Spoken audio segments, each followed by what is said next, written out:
The gilded gates of the Walton estate had witnessed many humiliations over the decades, but none quite like this. Grant Walton stood in his marble foyer, phone pressed against his ear, his laughter echoing off the vaulted ceilings as he spoke to his ex-wife's father with the casual cruelty of a man who'd never faced consequences in his life. The divorce had been finalized months ago, yet Shailene Adams refused to vacate his property, clinging to the lifestyle he'd provided like some desperate parasite. He'd been living in the guest house with Tiffany, his girlfriend, assuming his pathetic ex-wife was too weak to start over anywhere else. "Listen, old man," Grant said into the phone, his voice dripping with contempt. "I've been patient. I've been generous. But your daughter is still sleeping in my master bedroom like she owns the place. Come collect her before I have security throw her belongings into the street." He could hear the stammering on the other end, the humiliation in the elderly man's voice, and it made Grant smile. Tiffany lounged on the antique settee beside him, filing her nails, barely listening. She'd heard these rants before. The ex-wife who wouldn't leave, the woman who'd trapped Grant into marriage and now refused to accept her place in his past. "You raised a daughter with no dignity," Grant continued, warming to his subject now. "She married up, way up, and now she can't face returning to whatever mediocre life she came from. Well, I'm done being charitable. You have exactly 1 hour to get here and remove her, or I'm calling the police and having her arrested for trespassing." He ended the call without waiting for a response and tossed his phone onto the marble side table with a satisfying clatter. Tiffany looked up from her nails. "You really think she'll fight you on this?" she asked, sounding bored. "She has no fight left in her," Grant said, pouring himself bourbon from the crystal decanter. "Trust me, I know that woman. She's been defeated for months. She's just too stubborn to admit it." What Grant didn't know was that at that exact moment, Shailene Adams sat in his private study 3 rooms away. The one he never entered anymore because it reminded him of his dead mother. She sat behind the massive oak desk, wearing a cream silk blouse and his late mother's emerald necklace, the one that had supposedly been locked in the family vault. Her lawyer sat across from her, sliding the final documents across the polished wood surface. "Everything is in order," the lawyer said quietly. "The transfer completed an hour ago. The property, the holdings, all of it, it's yours now, legally and irrevocably." Shailene checked her watch. A small smile touched her lips, but it never reached her eyes. 30 minutes, she said. In 30 minutes, everything becomes clear." The lawyer gathered his papers and left through the side entrance, the one Grant never used. Shailene remained at the desk, her fingers tracing the edge of the emerald necklace. She remembered the first time she'd seen it, at a family dinner shortly after her engagement. Grant's mother Cordelia had worn it while telling Shailene, with a sweet smile and poison in her voice, that certain jewelry was meant for women born into the right families. "You understand? Dear," Cordelia had said, "these pieces have history. They carry the weight of our bloodline. They're not for everyone." Grant had laughed. His father Beaumont had laughed. His siblings Ainsley and Fletcher had laughed. Shailene had smiled politely and said nothing, cutting her steak with steady hands, while something inside her crystallized into pure, patient rage. Now she wore the necklace, and Cordelia lived in a modest retirement facility, her jewelry box empty. The sound of vehicles approaching made Shailene rise from the desk. She walked to the window and watched as the convoy arrived. Security vehicles, the county sheriff, Grant's own lawyer looking pale and shaken, several board members from the family holdings, and finally, Grant's siblings, their faces confused and angry. Shailene descended the grand staircase just as Grant burst through the front doors, Tiffany trailing behind him like an uncertain shadow. "What the hell is going on?" Grant demanded, his voice bouncing off the marble. "Why are all these people here?" The sheriff stepped forward, his expression professional but not unkind. "Mr. Walton, I need you to gather your personal belongings. You have 30 minutes to remove yourself and your guests from this property." Grant stared at him as if he'd spoken a foreign language. "Remove myself?" This is my house, my property, my estate. Actually, Shailene said, her voice cutting through the foyer like a blade, it's not. Every head turned toward her. She stood at the base of the staircase, one hand resting lightly on the banister. The emerald necklace catching the afternoon light streaming through the windows. Grant's face went from confusion to rage in seconds. You have no authority here. You're trespassing in my home. No, Grant, Shailene said calmly. You're trespassing in mine. She nodded to her lawyer, who stepped forward with a folder thick with documents. Grant snatched it, his hands shaking with fury, flipping through pages that made no sense to him at first. Legal terminology, property transfers, corporate restructuring, and there, over and over again, his own signature. What is this? He whispered. Those are the documents you signed during our marriage, Shailene explained, her voice never rising, never wavering. Every holiday party where you got drunk on expensive wine, every business dinner where you signed papers without reading them because you trusted your lawyers, every lazy Sunday afternoon when I brought you documents you assumed were household matters and you signed them while watching sports. And yes, there were lawyers who tried to warn you. Do you remember Lawrence? Your attorney who kept asking you to slow down and review the corporate restructuring documents. You fired him for being paranoid and obstructive. And Diane, who flagged irregularities in the estate transfers. You replaced her with someone more agreeable. Grant's face had gone pale. You tricked me. I informed you, Shailene corrected. Every single one of those documents clearly stated what you were signing. You just never bothered to read them. You've assumed I was too stupid, too grateful, too intimidated to do anything that might threaten your empire. This isn't legal, Grant snarled, turning to his own lawyer. Tell her this isn't legal. The lawyer, a man named Desmond, who'd served the Walton family for years, wouldn't meet Grant's eyes. It's completely legal. Grant, she used corporate restructuring documents you signed during your marriage. Documents that gave her controlling interest in the estate holdings. The papers are ironclad. I reviewed them myself this morning when she sent them over. There's nothing we can do. You reviewed them this morning? Grant repeated, his voice strangled. Why didn't you call me? She asked me not to, Desmond said quietly. And she offered me a position with her new firm at triple my current salary. I accepted. Grant's mind raced back to the lawyers he'd fired over the years. The ones who'd questioned documents, who'd asked him to slow down and review things carefully. He'd dismissed them as overcautious, replaced them with yes-men who wouldn't challenge his decisions.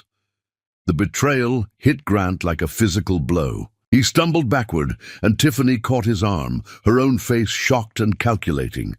Ainsley, Grant's sister, pushed forward. This is absurd. The family will fight this. We have resources. We have connections. You have nothing, Shailene said, turning her attention to Ainsley. And I'd be very careful about what fights you pick, Ainsley, because I also have documentation of the money you've been taking from the family foundation. The charity funds you've been treating as your personal shopping account. Would you like me to share those records with the authorities? Or would you prefer to leave quietly? Ainsley's face drained of color. Fletcher, Grant's brother, tried next. You can't just steal an entire estate. There are laws. I didn't steal anything, Shailene replied. I simply accepted what your brother legally signed over to me.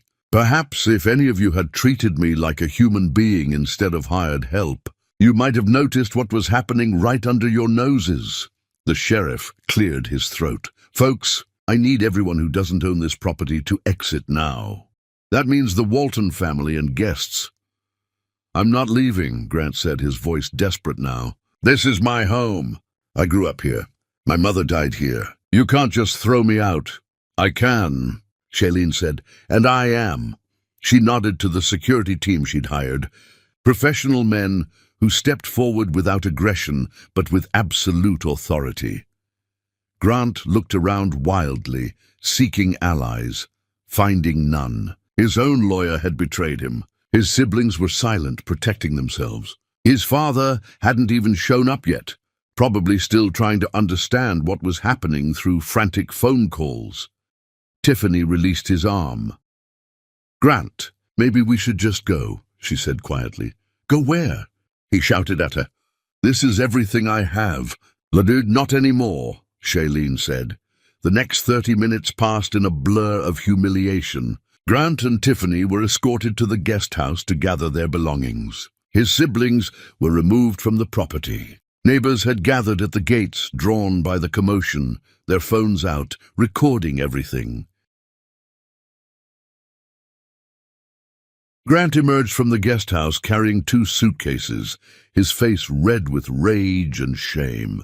He tried one last time to argue with the sheriff, to demand his rights, to threaten legal action. But every word fell flat against the reality of what Shailene had accomplished.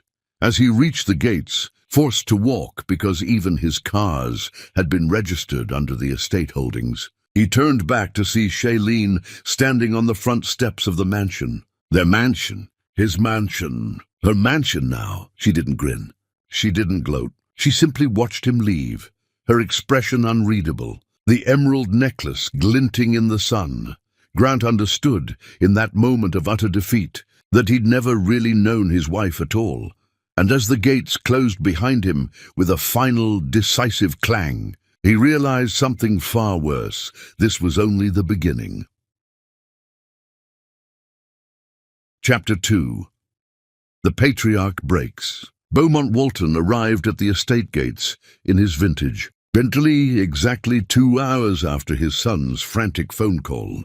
He'd taken his time, believing this to be another of Grant's dramatic marital disputes that required patriarchal intervention and a firm hand. The Walton men had been handling their women this way for generations. A show of power, a reminder of consequences, and order would be restored. But when the gates didn't open at his approach, when the new security guard informed him through the intercom that he needed clearance from the property owner to enter, Beaumont felt the first tremor of something he hadn't experienced in decades: uncertainty. "I am Beaumont Walton," he said into the speaker, his voice carrying the weight of authority he'd wielded his entire life. "This estate has been in my family for 3 generations. Open these gates immediately. Sir, I have my orders. The owner will see you in the grand ballroom. Please proceed on foot, like a common visitor, like someone without power or position." Beaumont's hands tightened on the steering wheel until his knuckles went white. But he was pragmatic enough to recognize when a battle needed to be fought on enemy territory. He parked his Bentley on the street, where neighbors could see, where it looked like he'd been reduced to waiting outside his own family's property. The walk up the long driveway felt like a funeral march. Shailene waited for him in the grand ballroom, the room where the Waltons had hosted charity galas and political fundraisers for decades. She changed from her earlier outfit into a black dress that made her look like she was attending a wake. In a sense, she was.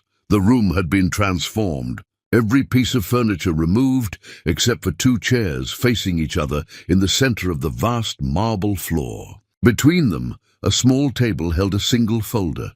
"Hello, Beaumont," Shailene said, gesturing to one of the chairs. "Thank you for coming. Thank you for coming." Beaumont repeated, his voice thunderous in the empty ballroom. "You've stolen my family's estate, thrown my son onto the street like a vagrant, and you have the audacity to thank me for coming." "I stole nothing," Shailene replied, sitting in her chair with the grace of someone completely in control. "I simply took what was legally mine, something your family understands quite well, actually. Taking what belongs to others." Beaumont remained standing, using his height as an intimidation tactic that had worked on boardrooms and courtrooms for half a century. "Whatever games you've played with my idiot son's signatures won't hold up under real legal scrutiny. The Walton family has resources you can't imagine. Connections that reach into every courthouse, every political office, every institution that matters in this city." "Sit down, Beaumont," Shailene said, her voice quiet but absolute. "Or I'll have security escort you out, and you'll never hear what I have to say. And trust me, you want to hear this before it becomes public knowledge tomorrow morning." Something in her tone made Beaumont hesitate. He'd built his fortune on reading people, on understanding when someone was bluffing and when they held the winning hand. This woman, this girl he'd barely tolerated at family dinners, radiated a confidence that sent ice through his veins. He sat. Shailene opened the folder and slid a single photograph across the table. It showed a newspaper clipping, yellowed with age, dated from decades past. The headline read, "Family Displaced in Urban Renewal Project." "Do you know what this is?" Shailene asked. Beaumont glanced at it dismissively. Ancient history. Urban renewal was common back then. Cities needed to modernize. This family, Shailene said, tapping the photograph, was removed from their home with 24 hours' notice. They were told their property was being seized for public development. They were paid a fraction of what the land was worth. They had nowhere to go. "What does this have to do with me?" "And that home sat on the exact land where this estate was built," Shailene said. "Your father purchased it through a shell company 3 weeks after the family was displaced. The public development project never happened. It was all paperwork, bribes to city officials, forged documents. Your father stole that land, Beaumont, and he built the Walton fortune on theft." Beaumont's jaw tightened. "You're reaching, making accusations about events that happened before you were even born."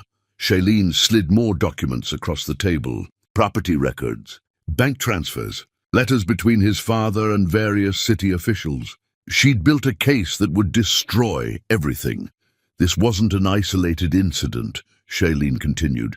"Over a span of decades, your father and his associates displaced dozens of families, predominantly black families, through manufactured urban renewal projects. They'd create false paperwork, bribe inspectors to condemn properties, intimidate families into selling far below market value. Then they'd purchase the land through shell companies and develop it for massive profits. The Walton fortune isn't built on business acumen, Beaumont. It's built on systematic theft from people who had no power to fight back." "Even if any of this were true," Beaumont said, his voice strained, "it was my father's doing. Not mine.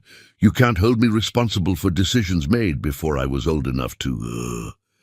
"But you continued it," Shailene interrupted. "I have documentation showing you used the same tactics. Different methods, more sophisticated legal maneuvering, but the same fundamental theft. And I have something else."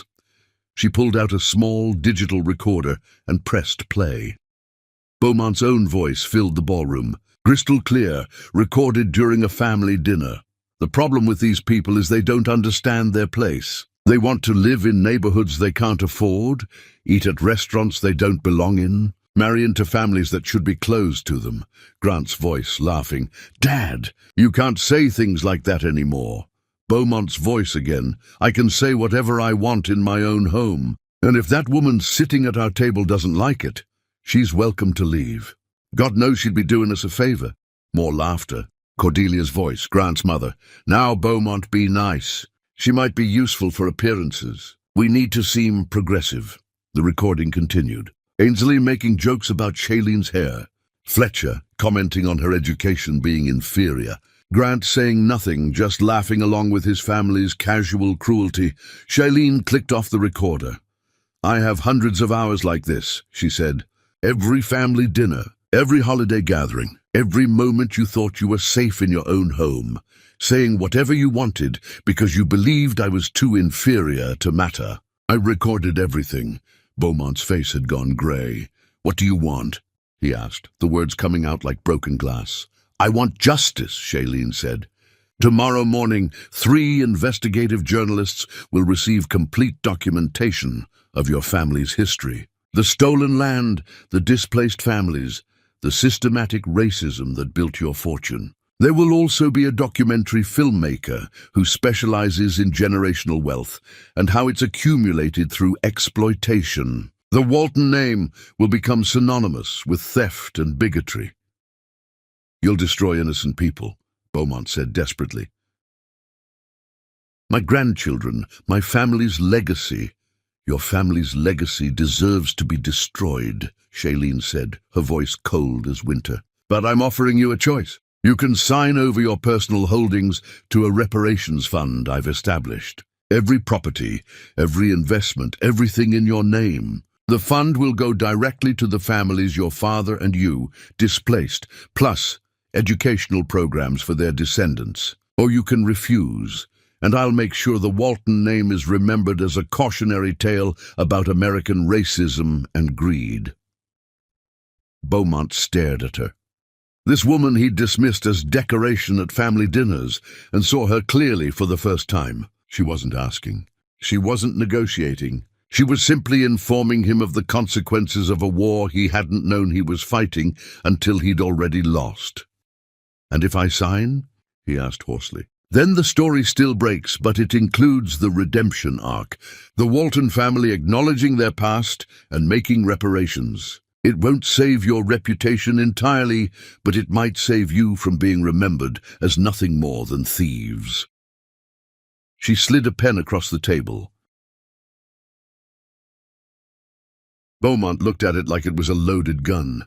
His entire life, everything he'd inherited and built, reduced to a signature. But the alternative was worse. The alternative was having his grandchildren grow up with a name that meant shame.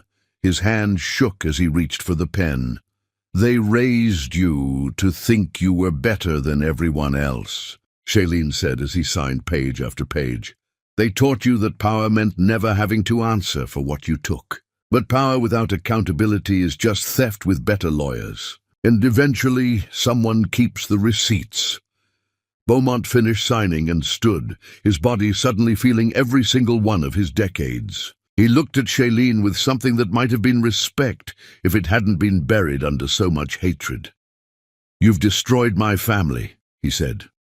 "No," Shailene replied. "Your family destroyed itself. I just made sure you'd finally pay for it." Beaumont walked toward the ballroom doors, each step heavier than the last. As he reached the threshold, his chest tightened. Pain shot down his left arm. The marble floor rushed up to meet him as his body betrayed him the same way his assumptions had. Security called an ambulance. Shailene watched from her chair as paramedics loaded Beaumont onto a stretcher, his face grey, his breathing shallow. She felt no satisfaction, no triumph. Only the cold certainty that justice, real justice, often looked like cruelty to those who'd never faced consequences before. As the ambulance pulled away, Shailene returned to her chair and pressed play on another recording. This one, Grant's voice from their wedding night, slurred from champagne, talking to his best friend. "She signed everything I put in front of her. My lawyers made sure I'm completely protected. If she ever tries to leave me, she gets nothing. Nothing at all."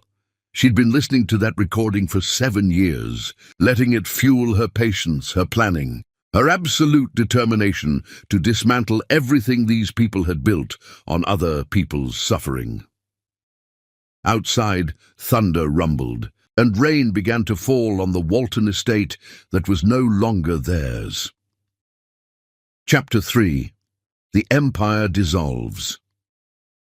Grant stood in the cramped hotel room he could barely afford, staring at his phone as it vibrated with incoming calls from people he'd once commanded with casual authority. Partners, associates, investors, all of them suddenly unreachable, their secretaries claiming emergency meetings, their assistants saying they'd call back. They never called back.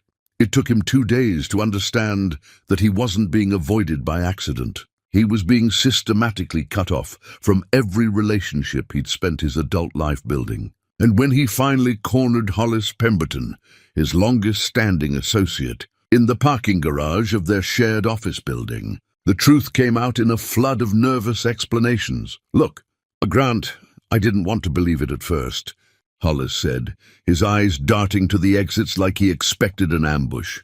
"But she had documentation. Emails you sent talking about forcing me out of the development deal. Plans to undercut my investment. She had your signature on agreements I'd never seen before." Grant's blood went cold. "What emails? What are you talking about?" "Your own words, man. From your personal account. Talking about how I was dead weight.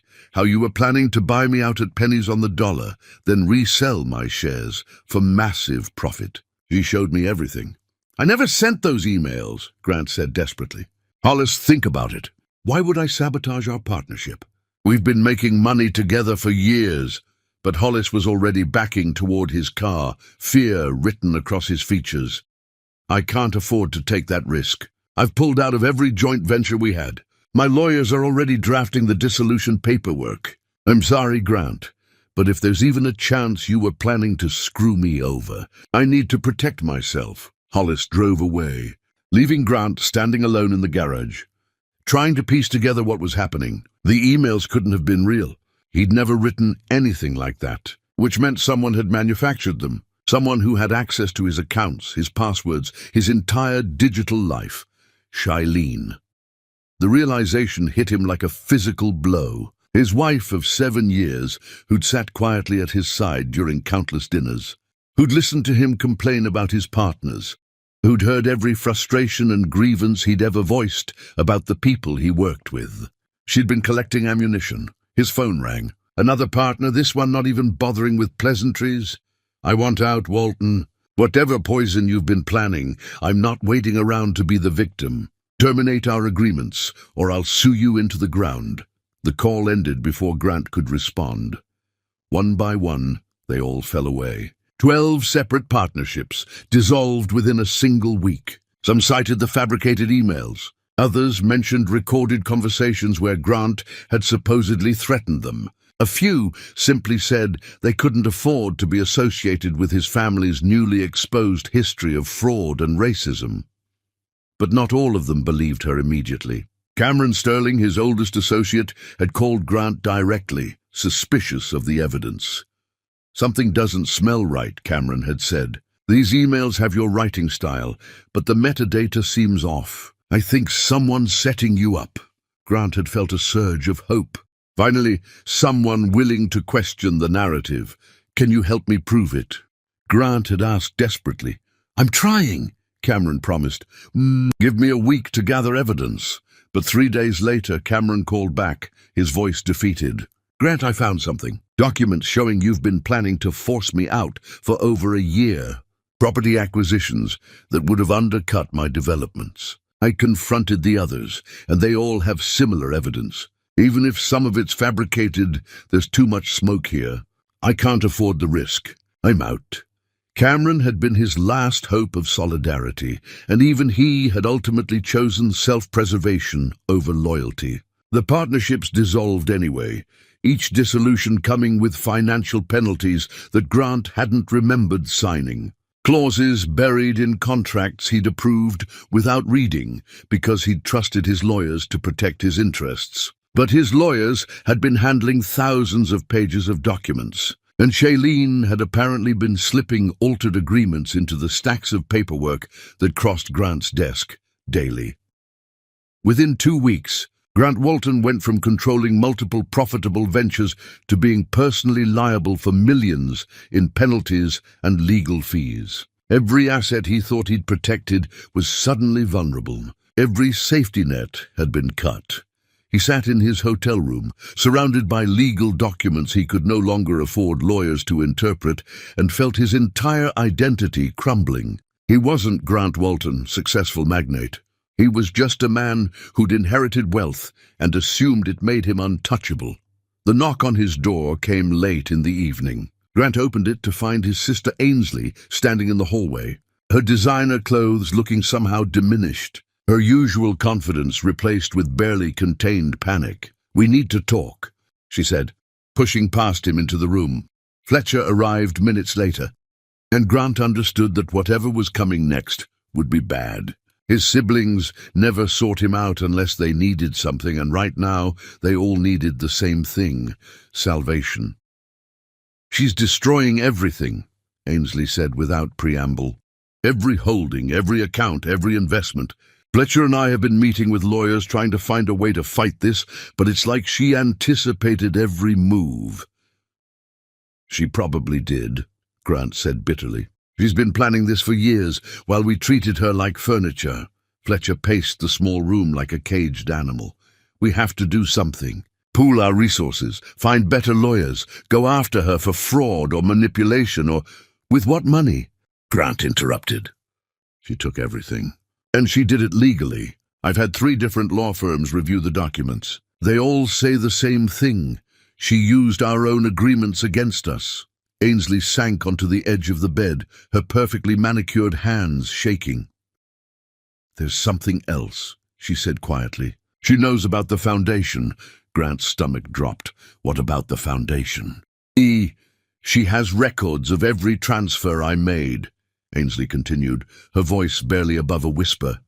Every time I used foundation funds for personal expenses, every bill I charged to the charity account. She has it all documented, categorized, ready to hand over to authorities. Fletcher had stopped pacing. She approached me too, he admitted, months ago. She had evidence of trades I'd made using information from Dad's business meetings. Insider trading, Grant. She could send me to prison.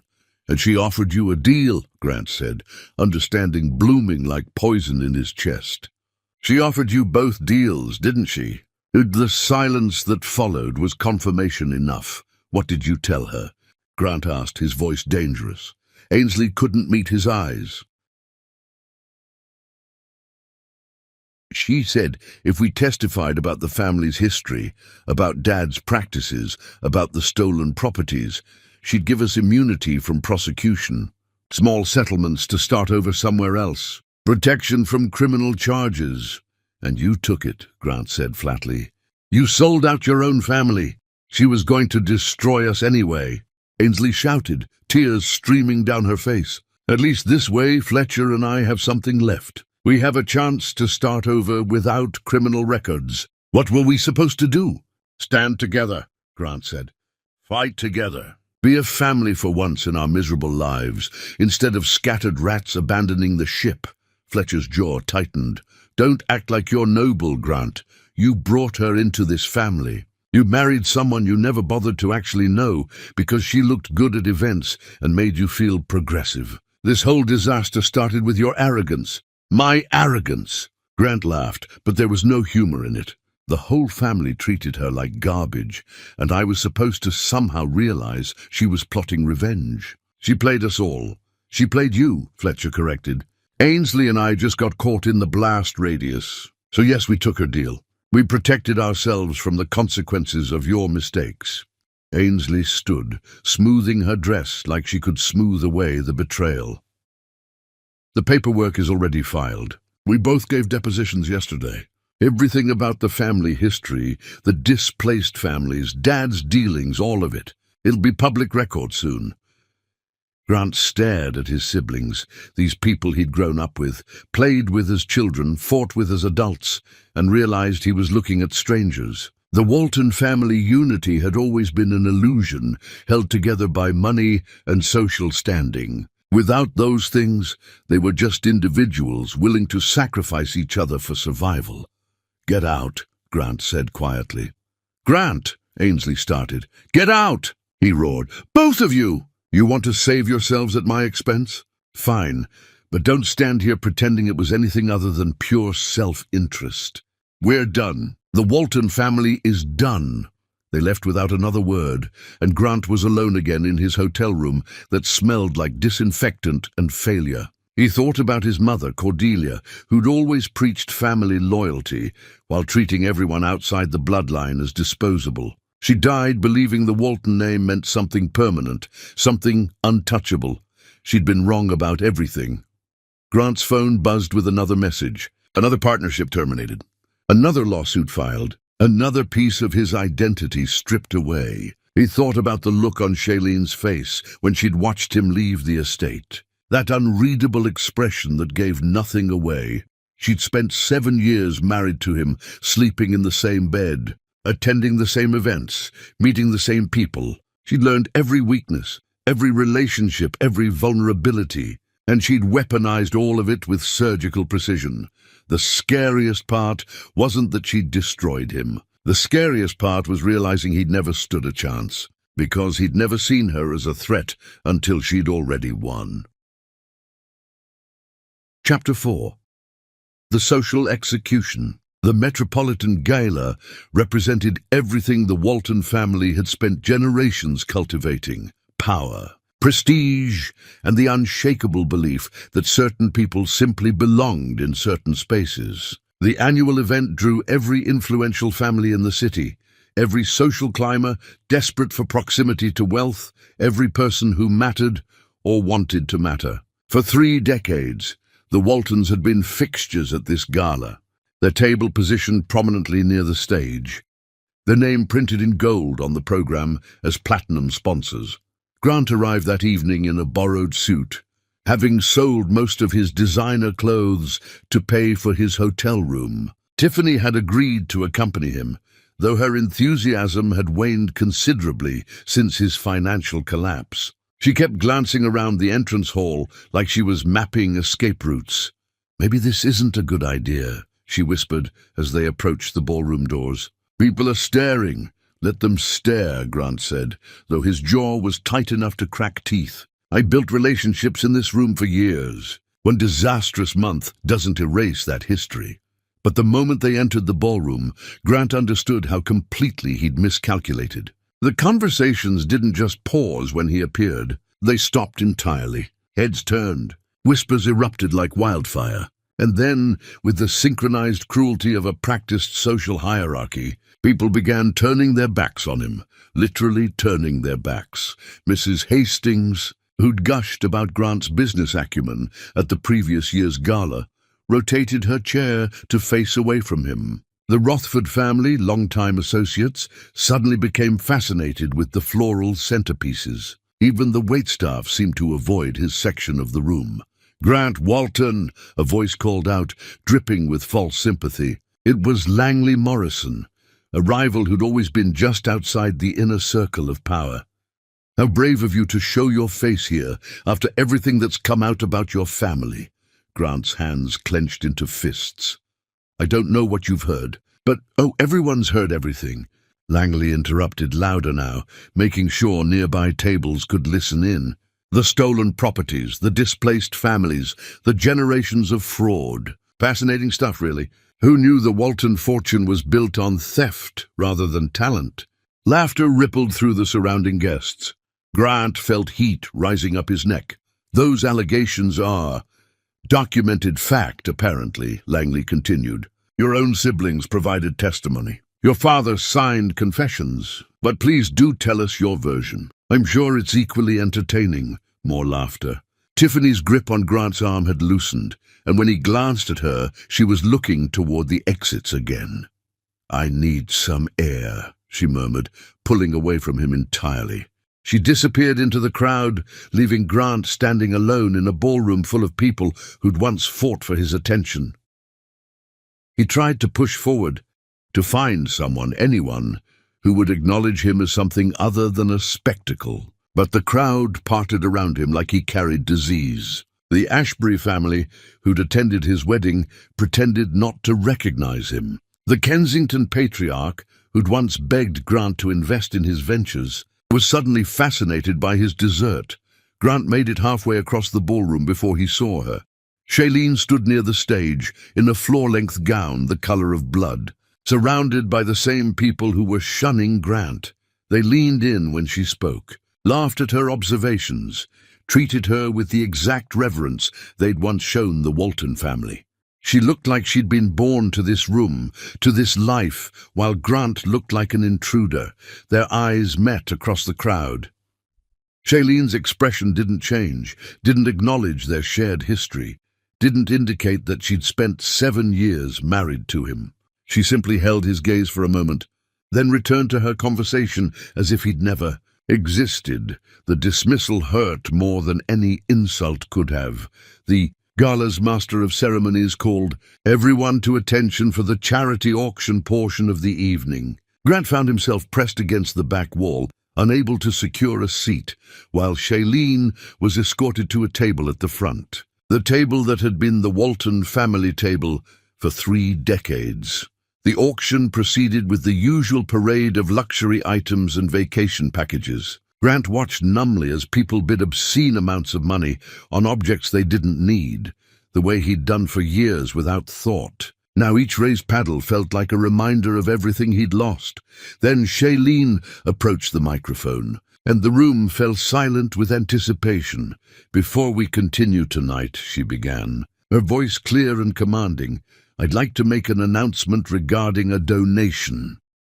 Polite applause rippled through the crowd. Donations were expected at these events, usually accompanied by speeches about legacy and responsibility. "I'm donating 50 million to establish the Justice and Restoration Fund," Shailene continued.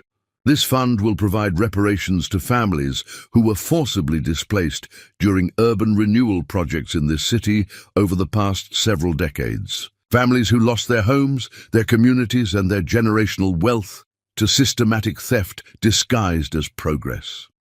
The applause faltered, confused. This wasn't the usual feel-good charity speech. The fund will specifically target families affected by fraudulent land seizures perpetrated by prominent local dynasties, Shailene said, her voice steady as a blade. Families who had nowhere to turn when powerful people decided their homes were worth more empty than occupied. She pulled out a folded paper from her clutch. "I'd like to read some of their names, not because they need me to speak for them, but because they deserve to be remembered in spaces they were deliberately excluded from." The ballroom had gone completely silent now. Grant felt ice spreading through his chest as he realized what was happening. The Richardson family, removed from their home to make way for what is now the Walton estate. The Foster family, displaced for the Riverside development. The Coleman family, the Winters family, the Baptiste family. She continued reading. Name after name, each one a crime his family had committed, each one a theft that had built the empire he'd inherited without question. "These families didn't just lose property," Shailene said when she finished the list. "They lost futures. Their children and grandchildren should have inherited wealth, stability, opportunity. Instead, they inherited loss, while families like the Waltons inherited fortunes built on that loss." The applause, when it came, was thunderous. People rose from their seats. Some had tears in their eyes. Shailene stood at the microphone like a conductor leading an orchestra of judgment, and Grant understood that he was watching his social execution in real time. "This donation is the beginning, not the end," Shailene continued, "because accountability isn't a single gesture. It's a sustained commitment to unwinding the systems that allowed this theft to happen and ensuring it can't happen again." More applause. The room loved her. They'd turned her into their hero while Grant became the villain of his own family story. He tried to move toward the exit, but Langley Morrison blocked his path. "Phone out. Recording. Any comment, Walton? Want to address what your family did to those people?" "Get out of my way," Grant growled. "That's the same thing your grandfather probably told those families when he stole their homes," Langley said, grinning. The same dismissiveness, the same entitlement. Really drives home that generational damage, doesn't it? Grant shoved past him, no longer caring about appearances or dignity. He needed to escape this room where he'd once felt powerful and now felt like an exhibit of everything wrong with unchecked wealth. He made it to the lobby before security stopped him. "Sir, we need you to leave the premises," one guard said, his tone professional but firm. "I was invited," Grant protested. "Your invitation has been revoked. Please leave voluntarily, or we'll escort you out." Through the ballroom doors, he could hear Shailene's voice continuing her speech, the applause building to a crescendo. Grant had lost battles before, business deals that fell through, investments that soured, but he'd never been erased like this, removed from his social standing, like a name crossed off a guest list. He left the building and found Tiffany waiting by the valet stand, coat already on. "I can't do this anymore, Grant," she said without looking at him. "I thought maybe you'd bounce back, but it's been weeks and you're just sinking. I can't sink with you." "You're leaving me," Grant said, too numb to feel surprise. "I'm saving myself," Tiffany corrected, "the way everyone else already did. Hollis asked me to dinner tomorrow night. I said yes." She walked away to a waiting car, Hollis's car, Grant realized, and drove off without a backward glance. Grant stood alone on the street outside the gala, listening to muffled applause from inside the building, and understood that Shailene hadn't just destroyed his wealth. She'd destroyed his place in the world, his relationships, his relevance. She'd erased him from the only life he'd ever known. And worst of all, she'd made everyone watching believe he deserved it. Chapter 5. The Hospital Reckoning. The breaking point came on a Tuesday morning when Grant woke up on a bench outside his former estate, unable to remember how he'd gotten there. His hotel had evicted him for non-payment. His credit cards had all been declined. He'd spent the night wandering through neighborhoods he used to own, neighborhoods that had once represented his family's power. And somehow his body had carried him back to the gates of the home that no longer belonged to him. He'd stood there screaming at the security guards about theft and injustice until his voice gave out, until concerned neighbors called for help, until the world started spinning and his legs stopped holding his weight. The paramedics found him collapsed in the street, dehydrated and incoherent, muttering about emerald necklaces and stolen signatures. He woke in Covenant Medical Center with fluorescent lights burning his eyes and the antiseptic smell of institutional care filling his lungs. Every breath hurt. Every thought hurt worse. A nurse checked his vitals with professional detachment, the kind that suggested she'd seen too many people fall apart to be surprised by one more. When she left, Grant tried to sit up, but his body refused cooperation. He felt hollowed out, like someone had scooped away everything essential and left only the brittle shell. That's when he noticed her. Shailene sat in the chair beside his bed, legs crossed, reading a magazine about architecture and design. She wore a cream-colored suit that probably cost more than his current monthly income. Her makeup was perfect. Her posture was relaxed. She looked like someone visiting a distant acquaintance out of obligation, not the woman who'd systematically destroyed every aspect of his existence. Grant tried to speak, but his throat was too dry.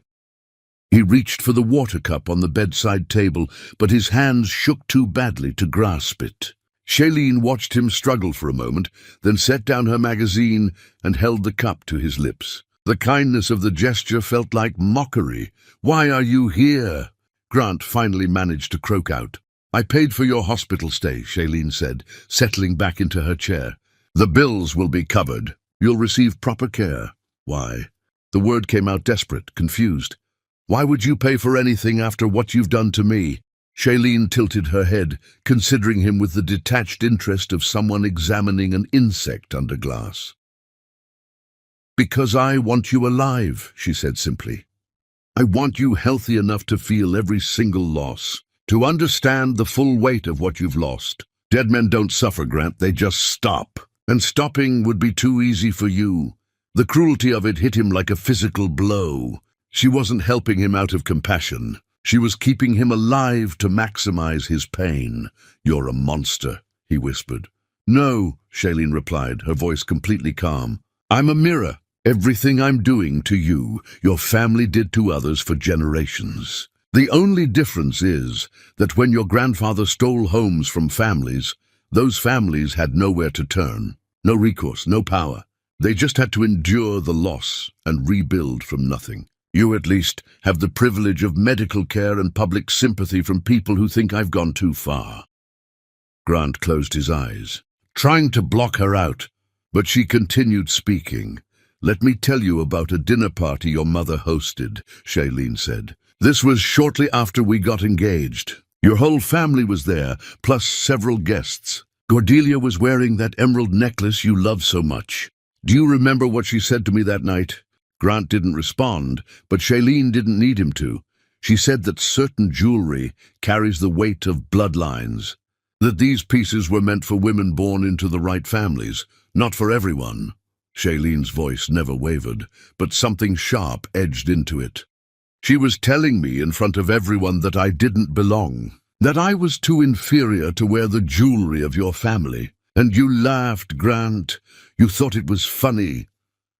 "I don't remember that," Grant said weakly. "Of course you don't.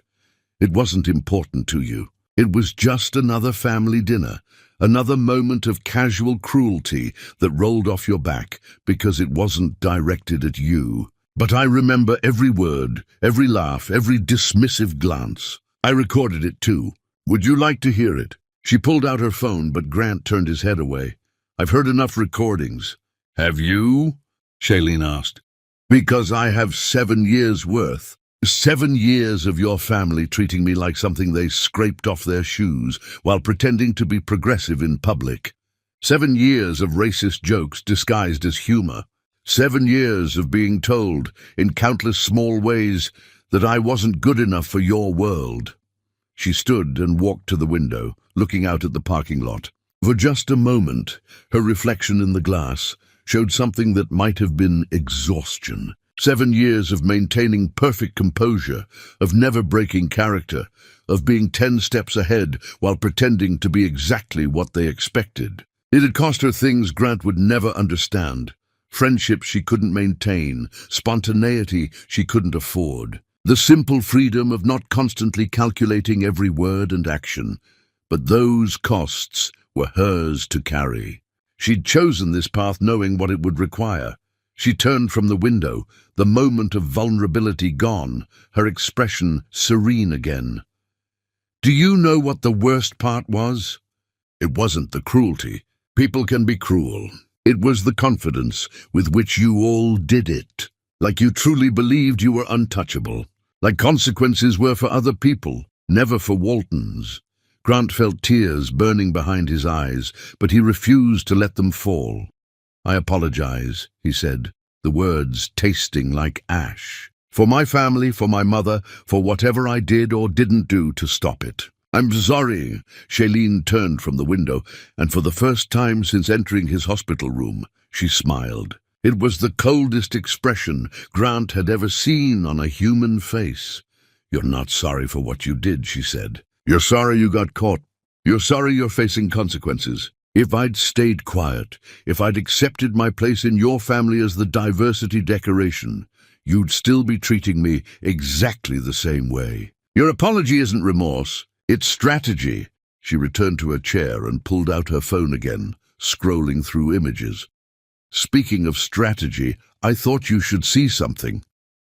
She turned the screen toward him. The photo showed Tiffany and Hollis Pemberton at an upscale restaurant laughing together, her hand on his arm in a way that suggested intimacy beyond friendship. They've been seeing each other for 2 weeks now, Shailene said. Hollis has a penthouse downtown. 3 successful ventures that aren't tied to your family name and a reputation that hasn't been destroyed by generational fraud.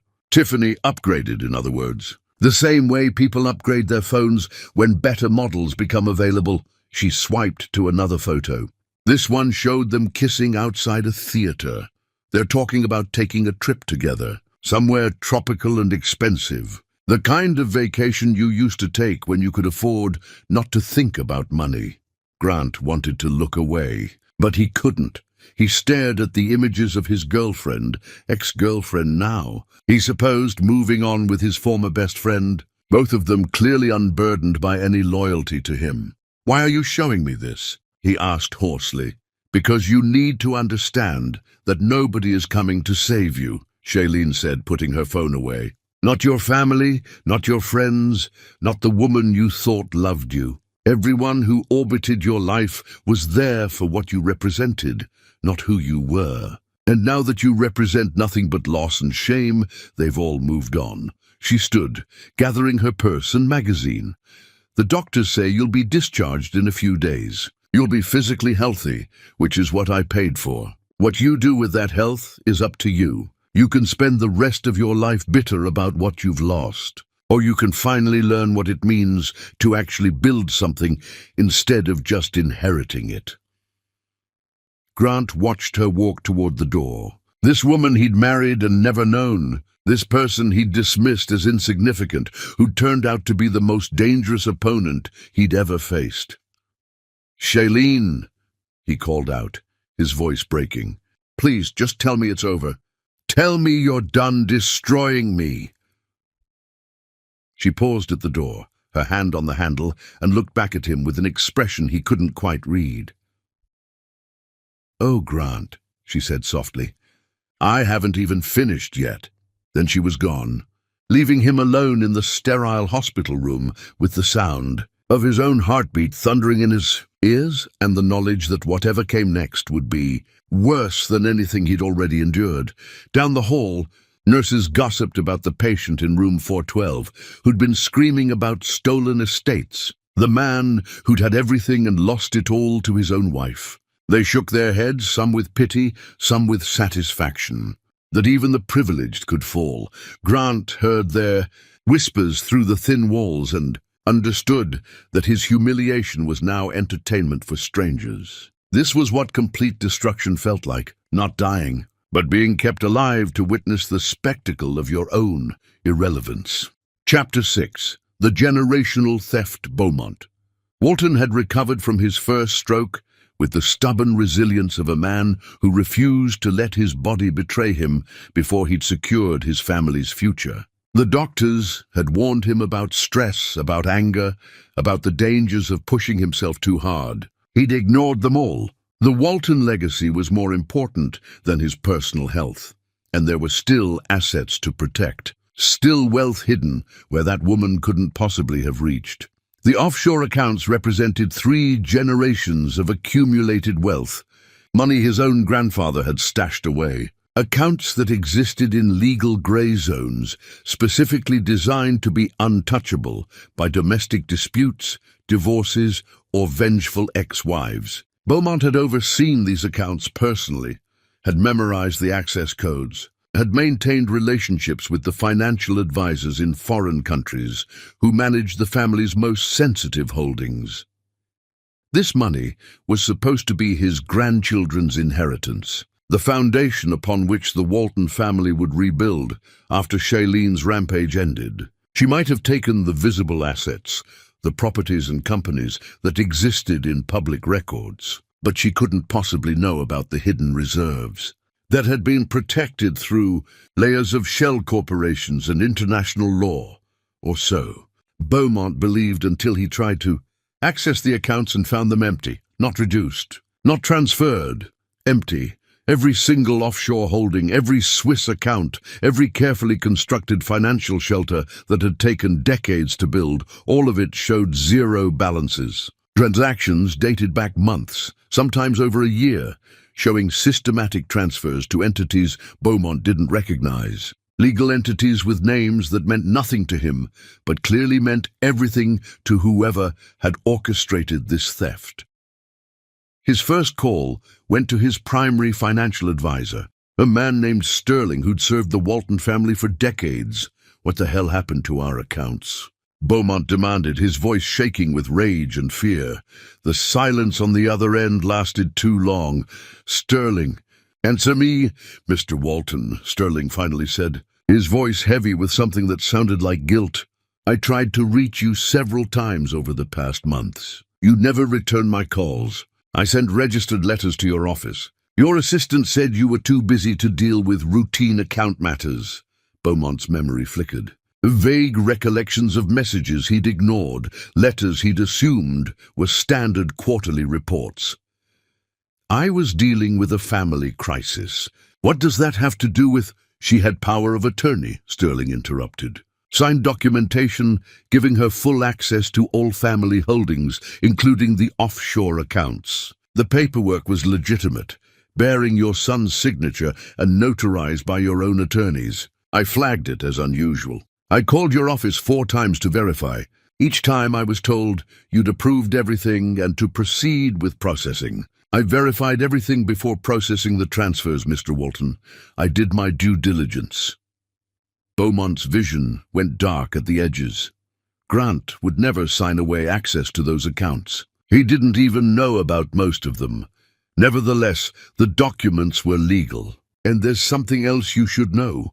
Sterling's voice dropped lower. "She showed me records of what you'd been doing for the past several years. Skimming from the management fees, charging personal expenses to the advisory costs, essentially stealing from the very accounts I was supposed to protect. I had no choice but to cooperate with her, Mr. Walton. You made me an accomplice to fraud." The line went dead. Beaumont stared at his phone, trying to process what he'd just heard. His own financial advisors, people he'd paid for decades, had turned on him, had emptied accounts he'd thought were untouchable, had chosen to protect themselves rather than the family that had made their careers possible. He made 17 more calls that morning, to advisors in Switzerland, in the Cayman Islands, in Singapore. The story was always the same: legitimate documentation, legal transfers, his own signatures authorizing everything. And beneath it all, evidence of his own small corruptions that Shailene had somehow uncovered, using his minor crimes as leverage to ensure full cooperation.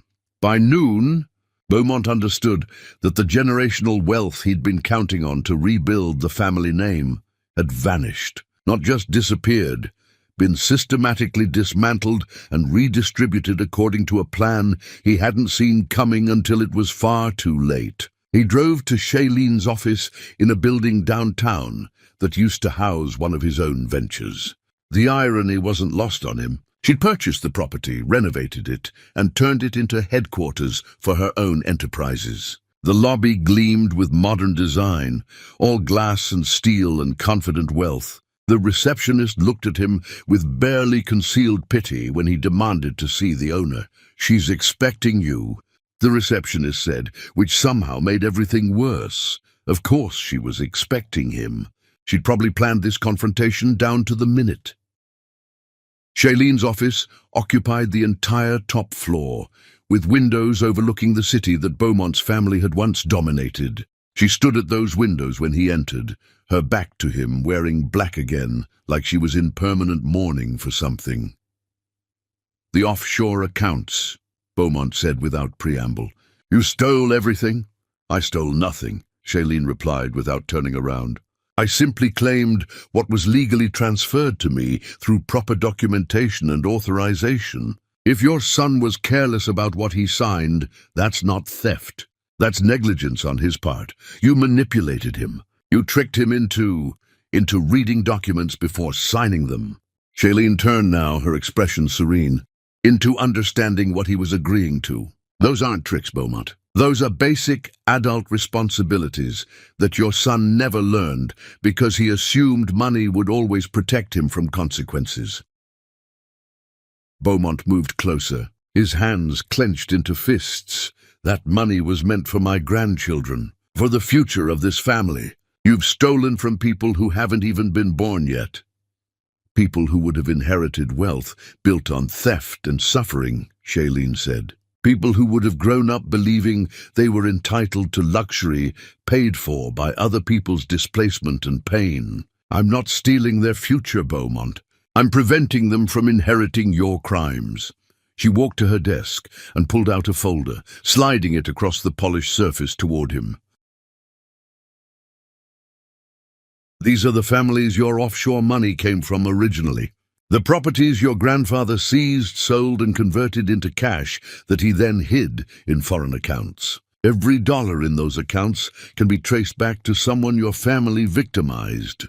I've spent 2 years mapping the origins of your wealth, and what I found was that there's almost nothing clean in your entire financial history. It's theft all the way down." Beaumont stared at the folder but didn't touch it. "I don't care about ancient history. I care about my family's survival." "Your family survived for 3 generations on stolen wealth," Shailene said. "You'll forgive me if I don't shed tears that you're finally facing the consequences of that theft.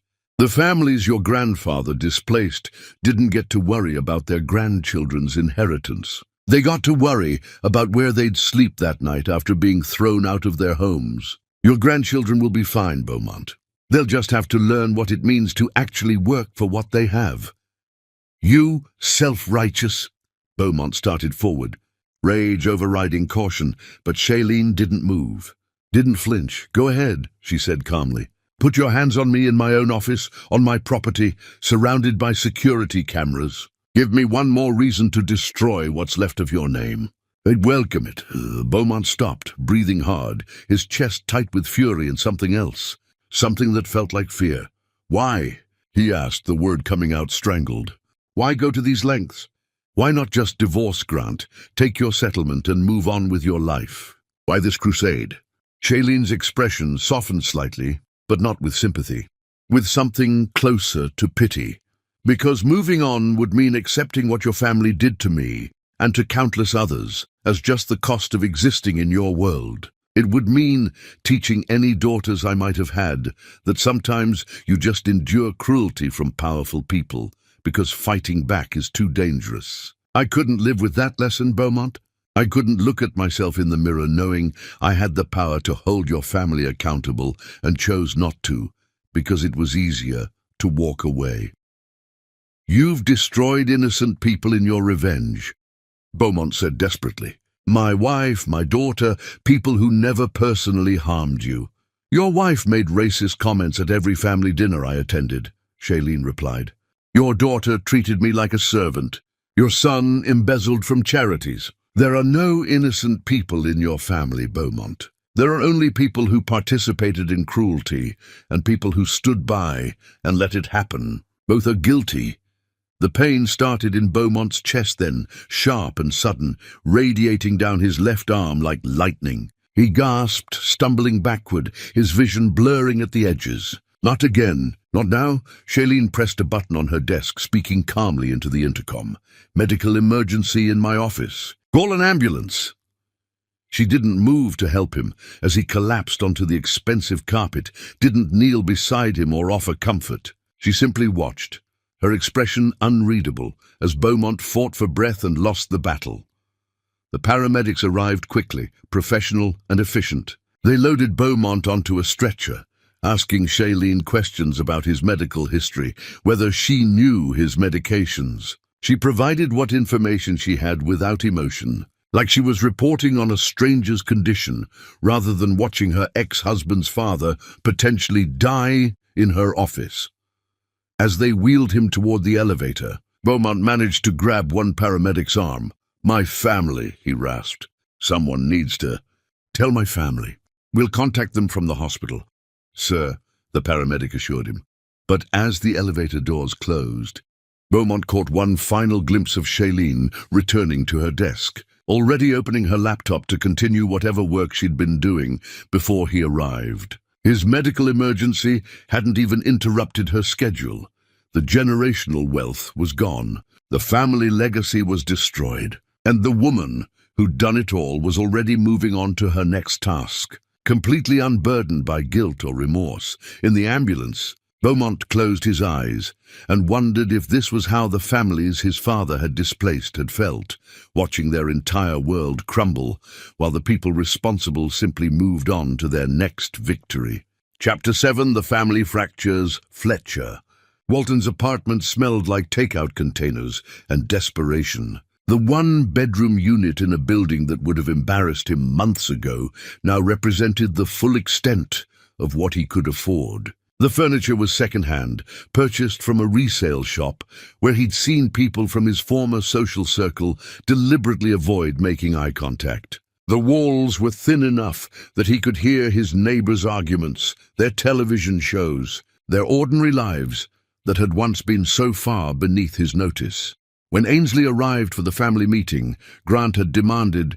Her disgust was immediate and obvious. "This is where you're living," she said, standing in the doorway like entering might contaminate her designer clothes. "This is what we can afford now," Fletcher replied, his voice flat with exhaustion. "Or have you somehow managed better accommodations with what's left?" Ainsley didn't answer, which was answer enough. She stepped inside reluctantly, perching on the edge of the sagging couch like she might catch poverty through prolonged contact. Grant arrived last, looking worse than either of his siblings had seen him. His clothes were wrinkled, his face unshaven, his eyes carrying the haunted quality of someone who'd stopped sleeping properly weeks ago. He'd been staying with a former college roommate who'd taken pity on him, sleeping on a pull-out couch in a basement apartment, the kind of living situation he'd once mocked other people for enduring. "Thanks for coming," Grant said, though his tone suggested he was too tired to mean it. "You said it was urgent," Ainsley replied. "So here we are, the Walton family reunion in Fletcher's tragic apartment. What do you want?" Grant stood in the center of the small living room, looking at his siblings. These people he'd grown up with in mansions and private schools, and saw strangers wearing familiar faces. "I want to know if there's any possible way to fight back," he said. "To challenge what she's done, to reclaim even a fraction of what we've lost. I've been meeting with lawyers, but they all want retainer fees I can't afford. I thought maybe if we pooled what resources we have left—" "There are no resources," Fletcher interrupted. "She took everything that wasn't already spoken for. What little I had in my personal account went to first and last month's rent on this place. I have enough money left to survive maybe another month if I'm careful." "Same here," Ainsley admitted. "The settlement she gave me after I testified was barely enough to cover immediate expenses. She wasn't generous, Grant. She was strategic. She gave us just enough to survive without being able to rebuild.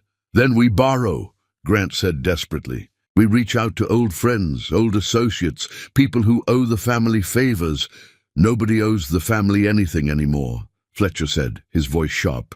"The Walton name is toxic. I've tried calling in favors, tried leveraging old relationships. People won't return my messages. The ones who do answer tell me they can't afford to be associated with our family's scandal. We're pariahs, Grant. Nobody's lending money to people who might drag them down, too." "There has to be something," Grant insisted. "Some angle we haven't considered, some weakness in her plan we can exploit." "Stop," Ainsley said, standing abruptly. "Just stop. This isn't a temporary setback we can strategize our way out of. This is permanent. She didn't just take our money, Grant. She took our credibility, our reputation, our place in society. Those things don't come back just because we want them to. So you're just giving up?" Grant asked, incredulous. "I'm accepting reality," Ainsley shot back. "Something you apparently still can't do. She won. She planned for years, anticipated every move, and destroyed us completely. Fighting back would require resources we don't have, and skills we never learned, because we were too busy inheriting wealth instead of earning it." The words hung in the air like an accusation. Grant stared at his sister, seeing the truth reflected in her bitter expression. They'd all been raised to manage wealth, not create it. To maintain systems, not build them. Without the infrastructure their family had provided, they were helpless.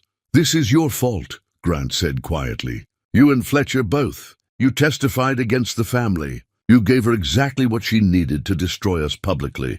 Don't you dare," Fletcher snarled, standing now too. "You brought her into this family. You married someone you never bothered to actually know, because she looked good on your arm and made you feel progressive. Every single thing that happened started with your ego and your carelessness." "I made a mistake," Grant admitted. "But you two committed treason. You sold out your own blood for immunity from prosecution. You chose yourselves over the family." "And you wouldn't have," Ainsley challenged.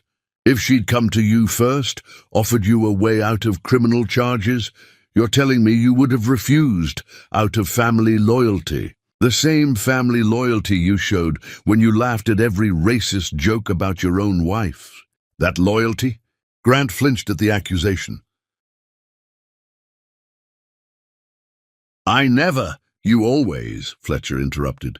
"Every family dinner, every holiday, every time Mom or Dad made some comment about Shailene being inferior, you laughed right along with them. You treated your own wife like she was lucky to be associated with us. And you wonder why she spent 7 years planning to destroy you." "She destroyed all of us," Grant said desperately.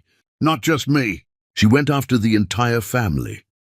"Because the entire family treated her like garbage," Ainsley said. "I'm not excusing what she did. I hate what she did. But I understand it. We were cruel, Grant. Casually, constantly cruel. And we got away with it for so long that we forgot cruelty has consequences when you aim it at someone smart enough to fight back." Grant sank onto the couch, his head in his hands. "So what now? We just accept this? Live in poverty while she enjoys the life we built?" "The life we stole," Fletcher corrected quietly. "That's what nobody's saying out loud. Shailene didn't just expose Dad's crimes. She exposed that everything we had, everything we thought we'd earned, was built on theft going back generations. We were living off other people's suffering, and we convinced ourselves we deserved it. Silence filled the apartment, broken only by the sound of someone's television through the thin walls. A game show, the host's enthusiastic voice announcing prizes that would mean nothing to the Walton siblings anymore. "Mom won't talk to any of us," Ainsley said eventually. "I called her care facility. She told the staff to say she has no children. She's cut us off completely. She blames us for losing everything," Fletcher said. "Like we were supposed to somehow stop Shailene when Dad and Grant couldn't. Like we were supposed to be better at preserving a legacy built on fraud." "Don't talk about Dad like that," Grant said. "But there was no heat in it, just exhaustion. Why not?" Fletcher challenged. "Because it's disrespectful. Because family loyalty demands we pretend his generation wasn't just as corrupt as his father's. We spent our whole lives defending actions we never questioned. Maybe it's time we stopped." Ainsley moved toward the door, gathering her things. "I'm leaving. This meeting was pointless. We don't have resources to pool. We don't have a strategy to fight back. And honestly, I don't think we have enough in common anymore to even function as a family." "Where will you go?" Grant asked. "I don't know yet," Ainsley admitted. "Somewhere far from here. Somewhere the Walton name doesn't mean anything. I'm thinking about changing it, actually. Starting over with a clean slate." Fletcher laughed, but it was hollow. "That's your solution? Run away and pretend you're someone else?" "Yes," Ainsley said simply.